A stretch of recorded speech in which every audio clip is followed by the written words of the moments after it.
ito pala yung ano guys, yung project natin ngayon, ano, lagoon dito sa Japan. Meron silang lagoon dito na ano, umaapaw yung tubig pag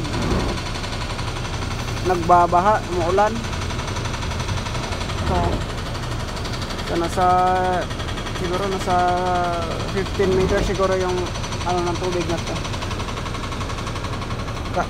Ngayon konti na lang yung ano dumadaan na konti lang yung tubig na pumapasok kasi sinara nila yung ano lago, yung tawag nito, yung may ano sila doon, may pinto sila doon sa ano ng tubig para hindi makapasok. Hindi makapasok dito sa lago na to. So nangyayari guys, pinagplanuhan ng mga Hapon na ano, kasi sagabal siya pag bumabaha,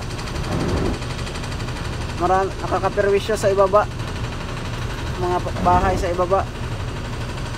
So ngayon doon may backhoe yun nagba-vibrate ngayon at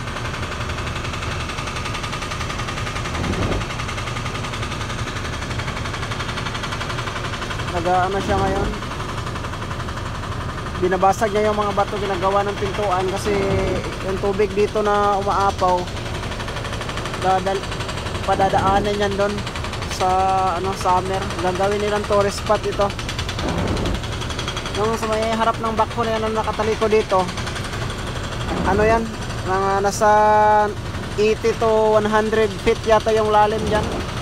So i-develop nila, gagawin nilang tawag dito yung falls.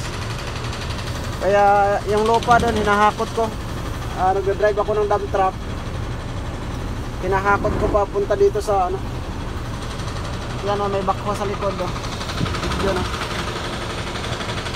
may backhoe doon sa likod. Hinihintay ko lang na ano kasi dadump up ko yung lupa. Hinihintay ko na matulak niya yung ano kasi hindi na ako makadaan. So gagawin nila itong ano dito guys, tourist spot ng lagoon na to. Ayan grabe yung bato. Ang 2 linggo na sila ano dyan, hindi pa tapos. Ito yung unang hinakot ko na bato, tinatamba ko dito sa ilalim gamit yung dump truck. Solid yung mga bato na yun guys Kaya maya baba matatapos na rin itong ano na to, trabaho namin dito.